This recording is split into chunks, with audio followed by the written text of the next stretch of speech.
बिस्मिल्लाहिर्रहमानिर्रहीम। अस्सलामु अलैकुम वरहमतुल्लाहि वबरकातुहू। महतरम दोस्तों, बहुत सारे सवालात आप लोगों के हमारी नज़रों के सामने है, तो इंशाअल्लाह आज की मजलिस में आपके सवालों के जवाबात देने की हम कोशिश करेंगे।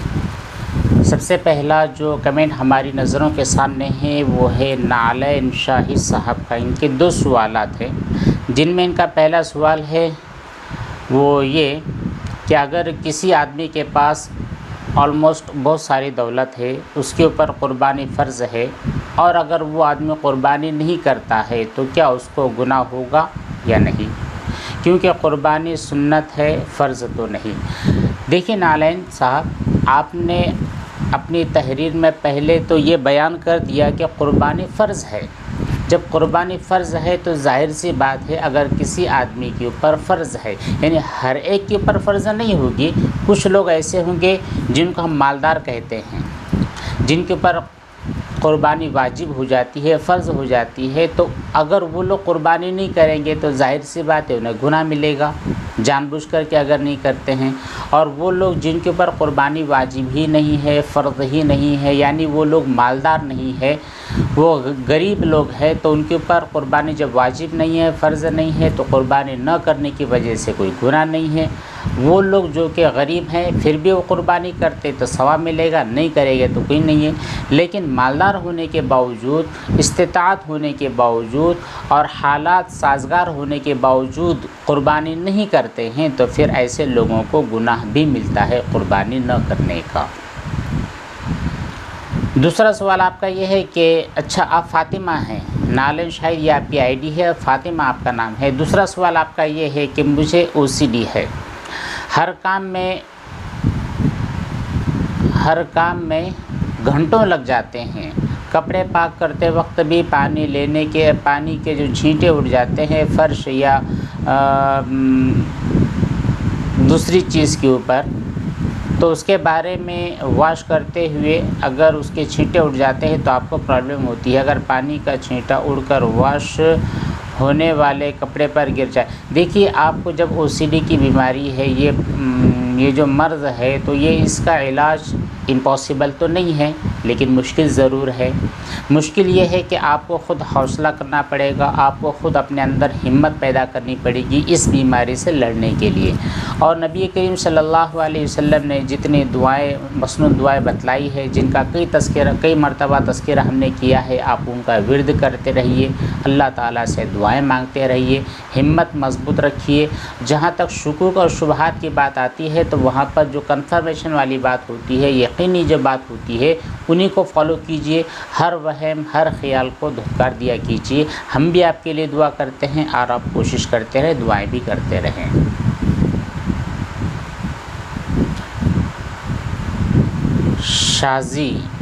शाजिया जान सलाम पेश करती है। वालेकुम अस्सलाम। इनका कहना ये है कि मेरे घर वाले नापाक कपड़े या बर्तन धोते हैं तो वो अच्छे से नहीं धोते हैं, और फिर वही हाथ खाने की चीज़ों में भी डाल देते हैं, बर्तनों में डालते हैं, तो क्या वो नापाक होगा? प्लीज़ इस सवाल का जवाब जल्दी दीजिएगा, मैं बहुत ज़्यादा परेशान हूँ। देखिए हमारी बहन, आपको परेशान होने की क़तई ज़रूरत नहीं है।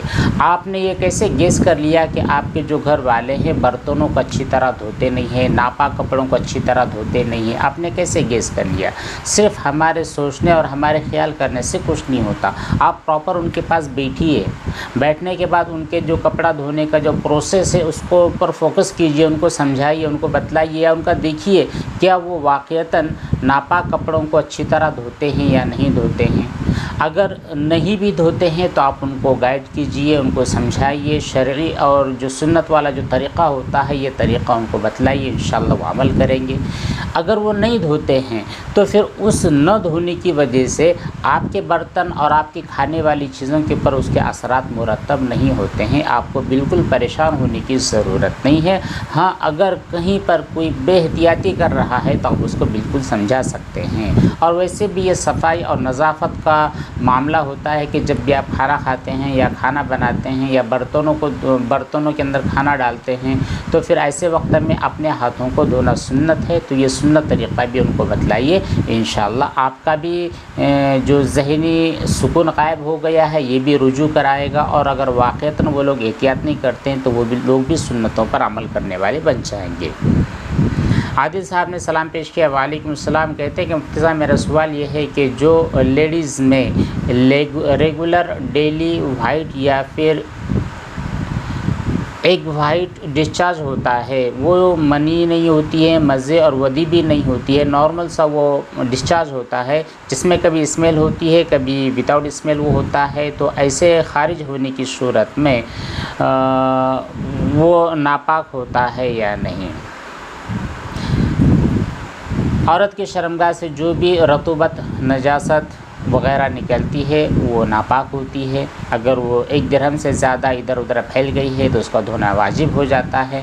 1 दिरहम से कम है और आपका ख्याल गया है तो उसको धोना है। अगर याद नहीं रहा, समझ में नहीं आ रहा तो फिर कोई मसला नहीं है, लेकिन इससे वज़ू भी टूट जाता है। दूसरी चीज़ आपने ये कही है कि धोने में काफ़ी टाइम लग जाता है, तो बहुत ज़्यादा टाइम लगने की कोई वजह नहीं है। वो जो क़तरा, वो जो नजासत किसी जगह पर लगी है, आप उसको 3 मरतबा धो लो, बस मसला हल हो जाएगा।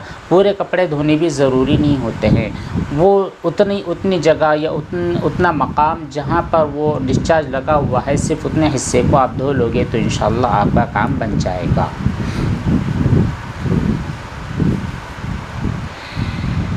पटेल हुए साहब ने सलाम पेश किया है, वालेकुम सलाम। इनका कहना यह है कि मैं घर से बाहर जॉब करता हूँ और कंपनी के दिए हुए रूम्स में रहता हूँ, तो वहाँ पर जो रूम में हाउसकीपिंग वाले स्टाफ होते हैं तो कंपनी की तरफ से उन्हें कहा जाता है, अच्छा वो जो हाउसकीपिंग वाले ही लोग आपके रूम की सफाई वगैरह करते हैं, तो कंपनी की तरफ से उन लोगों को कहा गया है कि आप अपने सफाई करने के जो शूज़ होते हैं उन्हीं शूज़ के साथ आपको सफाई करनी होगी।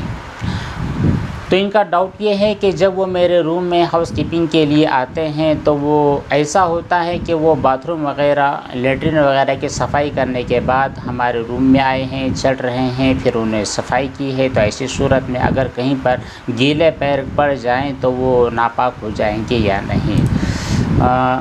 पटेल साहब देखिए, यहाँ पर समझने वाली बात ये है कि जो लोग साफ़ सफाई का काम अंजाम दे रहे हैं उनके पैरों के अंदर एक मखसूस जूते हैं या फिर उनके शूज़ हैं जिनको पहनकर वो आपके रूम में भी घूम रहे हैं, इसी तरह टॉयलेट में भी और बाथरूम में भी, हर जगह पर वो घूम रहे हैं। तो जब वो लोग किसी एक मकाम को साफ़ करते हैं, जैसे आपके रूम की जब उन्होंने सफाई कर ली, वहाँ से जब वो दूसरे रूम में जाते हैं तो आपके रूम की जो गंदगी होती है वो उनके जूतों और उनके शूज़ में नहीं होती है, और अगर शूज़ में हो भी तो पहले जो आपके घर के और आपके रूम के अंदर जो गंदगी है उनको वो क्लीन कर लेते हैं। देखिए, 2 रूम है, एक है आपका बेडरूम है जहाँ पर आप आराम करते हैं, और दूसरी जगह है जो बाथरूम है, जो आप अटैच वगैरह बाथरूम होते हैं। तो जब वो बाथरूम जाते हैं वहाँ पर जब सफाई कर लेते हैं, सफाई करने के बाद उनके मतलब ये कि आगे से वो सफाई करते आ रहे हैं, वो साइड में हो गए, अंदर की पूरी जगह वो पाक हो गई है, चाहे वो शूज़ उन्होंने पहन रखे हो या ना पहन रखे हो, कोई मैटर नहीं करता।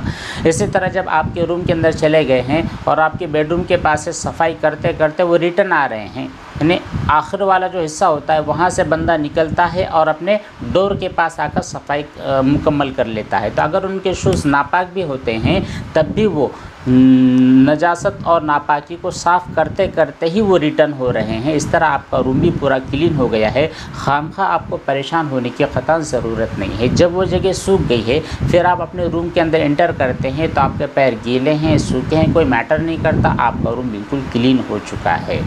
हाँ, अगर वाक़ईतन आपको किसी जगह पर नजासत और नापाकी महसूस हो रही है, नज़र आ रही है या उसकी स्मेल है, तो फिर जाहिर सी बात है नजासत का हुक्म दिया जाएगा। वैसे खामखा इससे परेशान होने की ज़रूरत नहीं है।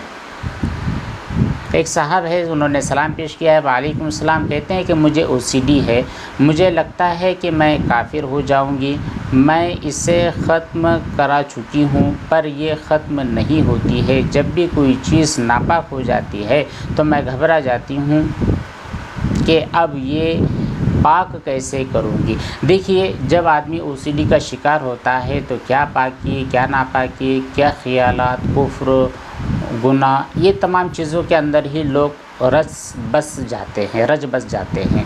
अब ऐसा खौल होता है जिससे वो बाहर निकलने की कोशिश के बावजूद भी बाहर नहीं निकल पाते हैं। तो हम आपके लिए दुआ करते हैं कि अल्लाह ताला आपको सेहत और शिफा अता फरमाए। दूसरी चीज़ देखिए, ये जो ओसीडी है जिसने आपको तकलीफ़ में डाल रखा है, ये 1-2 दिन, 1-2 महीने, 1-2 साल से नहीं है। ये कई दिनों की थोड़ी थोड़ी बीमारी जब इंसान को लग जाती है और कई साल के प्रैक्टिस के बाद में, यानी 10-12 साल होने के बाद में वो बीमारी आपको एहसास होता है कि मुझको फला बीमारी है। तो ये ख़त्म हो, जैसे जन्म लेने के बाद में जवान होने तक उसको अगर 10-15 साल लगते हैं, तो क्या आपको लगता है कि 2-3 सालों के अंदर वो ख़त्म हो जाएगी? बिल्कुल नहीं। उसको वक्त दीजिए, टाइम दीजिए। आप ख़त्म कराने की कोशिश खुद से न कीजिए, वो खुद ब खुद ख़त्म हो जाएगी। आपको थोड़ा सा नॉर्मल अपने आप को रखना है। जो नापाक चीज़ों के बारे में आपने कहा है कि मैं कैसे पाक करूँगी, अब क्या होगा, तो बहुत ज़्यादा इसके अंदर साइंस वाली बात है ही नहीं। या आपके पास फ़लाँ चीज़ है और आपको लगता है कि ये चीज़ नापाक हो गई है, ठीक है, नापाक हो गई, ये कोई मसला नहीं है, तो आप इसको साफ़ करने का शरई तरीक़ा क्या होता है ये जान लीजिए। किताबें आपके पास मौजूद है, इंटरनेट पर हज़ारों की तादाद में किताबें मौजूद है। चाहे जिस लैंग्वेज में आप पढ़ना चाहें, उर्दू, अरबिक, इंग्लिश, मराठी, हिंदी, तेलुगु, जिस ज़बान में आप पढ़ना चाहते हैं वो किताब हासिल कीजिए। देखिए कि अगर किसी मेटल वाले हिस्से पर नजासत लग जाती है तो उसकी सफाई का तरीक़ा क्या होता है, किसी गिलास पर अगर नजासत लग जाती है तो उसके सफाई का तरीक़ा क्या होता है, कपड़े पर नजासत लग जाए तो पाकी कैसे करेंगे। तो वो जो तरीक़े शरीयत और सुन्नत के मुताबिक लिखे होते हैं, आप उनको फॉलो कीजिए। फॉलो करना है, अपना जो लॉजिक है वो लॉजिक आपको यूज़ नहीं करना है। शरीयत की रोशनी में, अहादीस और कुरान करीम की आयत की रोशनी में फ़ुक़हा ने जो मसाइल लिख दिए हैं, बस उन मसाइल के मुताबिक आपको अमल करना है। उससे ज़्यादा अपने दिमाग और जहन को दौड़ाना नहीं है। इंशाअल्लाह धीरे धीरे मसला क्लियर हो जाएगा। अफ़ज़ाल सैयद ने कहा है कि हमारे यहाँ पर बहुत सारे, हमारी कंपनी के अंदर गैर मुस्लिम अहबाब भी हमारे साथ काम करते हैं। जब हम कुर्बानी करते हैं तो अपने कुर्बानी का गोश्त उनको दे सकते हैं या नहीं। अफ़ज़ल भाई, शायद आपको जवाब फ़ोन के ज़रिए दिया जा चुका है। खैर, यहाँ पर ही बतला देते हैं कि क़ुरबानी का जो गोश्त होता है ये गैर मुस्लिम को भी दिया जा सकता है, लेकिन बेहतर ये है कि जो मुसलमानों के अंदर ज़्यादा ज़रूरतमंद लोग होते हैं उनको आप फ़ौक़ी दीजिए, उनको पहले गोश्त दीजिए। अगर बच जाता है तो उसके बाद आप बिल्कुल अपने जो साथ वाले, काम वाले, या फिर अपने अड़ोस पड़ोस वाले जो गैर मुस्लिम अहबाब होते हैं उनको भी आप क़ुरबानी का गोश्त बिल्कुल दे सकते हैं। हाफिज़ इरशाद साहब ने कहा है कि नाबालिग बच्चा है, उसके नाम से हम कुर्बानी करना चाहते हैं। देखिए हाफिज़ साहब, कुर्बानी वाजिब होने की जो बहुत सारे शराइत है, उन तमाम शराइत में से एक शर्त ये भी है कि जिस आदमी की तरफ से कुर्बानी की जा रही है वो आदमी बालिग भी हो। जब आदमी बालिग हो जाता है, लड़का हो या लड़की, बालिग होने के बाद जब बहुत सारे अहकाम उसके ऊपर फ़र्ज़ वाजिब हो जाते हैं, जैसे नमाज़ फ़र्ज़ हो जाती है, रोज़े फ़र्ज़ हो जाते हैं, ज़कात फ़र्ज़ हो जाती है, इसी तरह कुर्बानी भी फ़र्ज़ होने के लिए ज़रूरी होता है कि बच्चा बालिग हो जाए। तो बच्चा जब बालिग हो जाएगा तो उसके ऊपर कुर्बानी फ़र्ज़ है। अगर बच्चा बालिग नहीं है, छोटा है, और आप अपनी तरफ से यूँ कुर्बानी करना चाहते हो तो नफली कुर्बानी होगी, बिल्कुल कर सकते हैं, लेकिन वाजिब कुर्बानी नहीं होती है।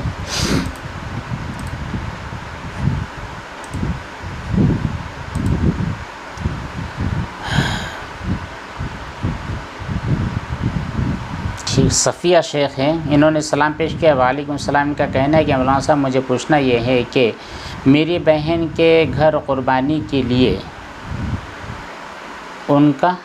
मेरी बहन के यहाँ पर कुर्बानी, अच्छा, आपकी बहन के यहाँ पर कुर्बानी है, लेकिन उनका जो बेटा है वो बैंक में नौकरी करता है, तो क्या हमारे लिए उनके घर कुर्बानी का गोश्त जब आएगा तो खाना हमारे लिए क्या होगा या नहीं? देखिए सफ़िया जी, आजकल जितने भी बैंक्स हैं, चाहे वो सरकारी हो, नीम सरकारी हो, प्राइवेट हो, जितनी भी बैंकें होती है, उन तमाम बैंकों के अंदर का जो निज़ाम राइज है ये सूद का निज़ाम है। इसलिए वो जो बैंक है, बैंकों के अंदर काम करने से अपने आप को, मुसलमानों को बचाना चाहिए, ठीक है। अगर कोई आदमी बैंक में कुछ काम करता है तो फिर डिपेंड करता है कि वो किस पोजीशन पर बैठा है। अगर वो कैशियर है यानी सूद के ताल्लुक से लिखना पढ़ना वगैरह अगर उसका काम होता है तो जाहिर सी बात उसकी आमदनी हराम होती है।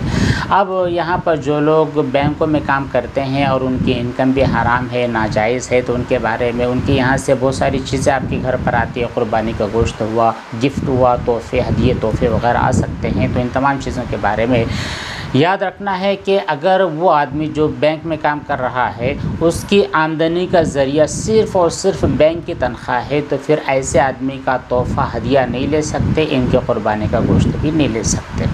लेकिन अगर बैंक के साथ कोई और भी दूसरा काम करता है, बैंक से भी उसको तनख्वाह आती है और जो दूसरा जो अलग से कुछ काम करता है उससे भी तनख्वाह आती है और दोनों का हिसाब उसने अलग अलग रखा हुआ है, यानी बैंक से मुझको इनकम आ रही है 1 लाख रुपये की और मेरा जो दूसरा बिज़नेस है उससे आ रही 1 लाख रुपये की। तो अगर वो आदमी आपको वो हलाल वाले बिज़नेस के 1 लाख रुपये में से तोहफ़ा देता है, गिफ्ट हदिया देता है, तो वो रकम वो चीज़ आपको लेना जायज़ है। उसी में से अगर कुर्बानी कर रहा है तो कुर्बानी का गोश्त भी आपके लिए हलाल और दुरुस्त है।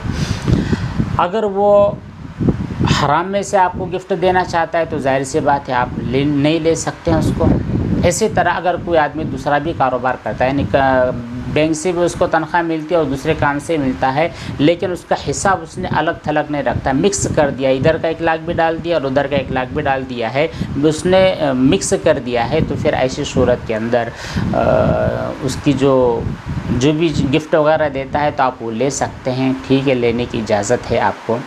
लेकिन अगर ऐसा है कि उसके बैंक की इनकम ज़्यादा है, बैंक की जो तनख्वाह होती है वो 1 लाख है और जो दूसरा बिज़नेस है उसका वो सिर्फ 10,000 रुपये है, तो जाहिर सी बात है यहाँ पर भी आप वो तोहफ़ा वगैरह आप नहीं ले सकते। लेकिन अगर बैंक उसको सिर्फ 10,000 रुपये बैंक से आते हैं और उसका जो हलाल और दूसरा जो ज़रिया आमदनी है वो 90,000 रुपये की है, तो फिर आप उसका दोनों को उसने अगर मिला दिया है तो फिर ले सकते हैं। तो ये 4 सूरतें हैं, चारों सूरतों में से आप देख लीजिए। आप अपने भांजे और उनकी तिजारत के बारे में अच्छी तरह जानती होंगी, तो देख लीजिए वो किस कैटेगरी में फ़िट होते हैं, फिर आपके लिए रास्ता खुला है, चाहे तो आप उनका ले चाहे ना ले। मुस्कान सैयद ने कहा है क्या पानी पी सकते हैं कुर्बानी का गोश्त खाने से पहले? इसका भी जवाब आपको दिया जा चुका है। तो देखिए, कुर्बानी जब अपनी की जाती है, जिस आदमी के ऊपर कुर्बानी वाजिब होती है ना, तो उसके लिए मुस्तहब अमल, यानी एक अच्छी बात यह है कि जब तक उसकी कुर्बानी नहीं हो जाती तब तक वो कोई चीज़ ना खाए। प्यास लगती है तो बिल्कुल पी सकता है, इसी तरह भूख लग जाती है तब भी खा सकता है, यानी हट्टा कट्टा इंसान है, वो प्यास को बर्दाश्त कर रहा है, वो खाने को भी बर्दाश्त कर सकता है, भूख को बर्दाश्त कर सकता है, उसको कोई बीमारी नहीं है, उसको शुगर नहीं है, उसको बीपी नहीं है, तो रुकना उसके लिए मुस्तहब है। लेकिन अगर कोई आदमी कमज़ोर है, बीमार है, भूख लग गई है, प्यास लग गई है, तो जाहिर सी बात है कुछ ऐसी फ़र्ज़ चीज़ नहीं है कि आपको रुकना ही है, तो आप बिल्कुल पानी वगैरह पी सकते हैं, कोई टेंशन वाली बात नहीं है। बस काफ़ी करते हैं इतने सवालात। इनके अलावा और भी बहुत सारे सवालात हैं, इंशाअल्लाह उनके जवाबात अगली नशिस्त और मजलिस में देने की ज़रूर कोशिश करेंगे। दुआओं की दरख्वास्त। वस्सलामु अलैकुम व रहमतुल्लाहि व बरकातुहू।